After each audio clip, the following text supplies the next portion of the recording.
Hello friends, నేను మీ Surya. Welcome to our channel. ఈరోజు మనం multiplying a trinomial by a monomial. అంటే ఒక మోనోమియల్ అంటే 1 టర్మ్ వాల్యూని, ట్రైనోమియల్ అంటే 3 టర్మ్స్ వాల్యూని ఎలా మల్టిప్లికేషన్ చేయాలో చూద్దాం. ఫస్ట్ చూడండి, find the product of 2x and 3x plus 4y minus 6.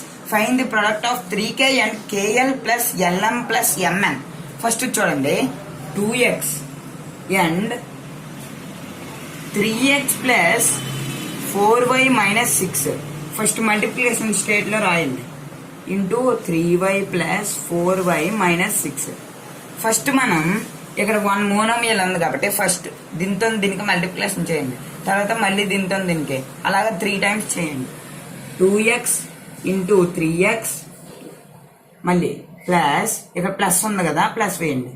2x into 4y ఇక్కడ ఇంటూ వేయాలి, ఎందుకంటే మల్టిప్లికేషన్ చేస్తున్నాం కదా. ఇక్కడ ఇది ప్లస్ ఉంది కాబట్టి ఈ మధ్యలో ప్లస్ వేయాలి. ఇక్కడ మైనస్ ఉంది, మైనస్ వేయండి. 2x ఇంటూ 6 ఇక్కడ మైనస్ ఇక్కడ పేస్తాం కదా, మరి ఇక్కడ మైనస్ అక్కర్లేదు. 2 3 జా 6 x into X X square plus 2 4 జా 8 ఎక్స్ మైనస్ 2 6 జా 12 ఎక్స్. చూసారు కదా. ఇప్పుడు లైక్ టర్మ్స్ అక్కడ లేవు కదా, చూడండి. ఇక్కడ ఎక్స్ స్క్వేర్ ఉంది, ఇక్కడ లేవు. XY ఉంది, ఇక్కడ లేవు. ఎక్స్ కూడా లేదు. ఇంకా మనం ఇలా రాసుకోండి, 6x square plus 8xy. First plus values రాస్తే మనకి మంచిది, అంటే ఈజీగా అర్థమవుతుంది. ఇప్పుడు సెకండ్ సమ్ చూడండి, find the product of 3k and kl plus lm plus mn.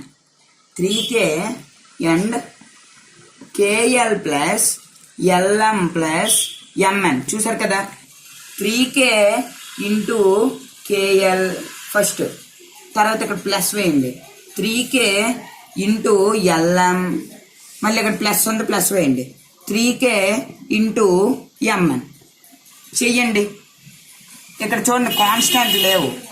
ఇక్కడ 3k into k square l plus ఇక్కడ కూడా కాన్స్టెంట్ లేదు, 3k lm ప్లస్ ఇక్కడ కూడా లేదు, 3kmn. చూసారు కదా ఫ్రెండ్స్, ఒక ట్రైనోమియల్ కి ఒక మోనోమియల్ కి ఎలా మల్టిప్లికేషన్ చేయాలనేది. ఈ వీడియో మీకు నచ్చినట్లయితే సబ్స్క్రైబ్ చేయండి.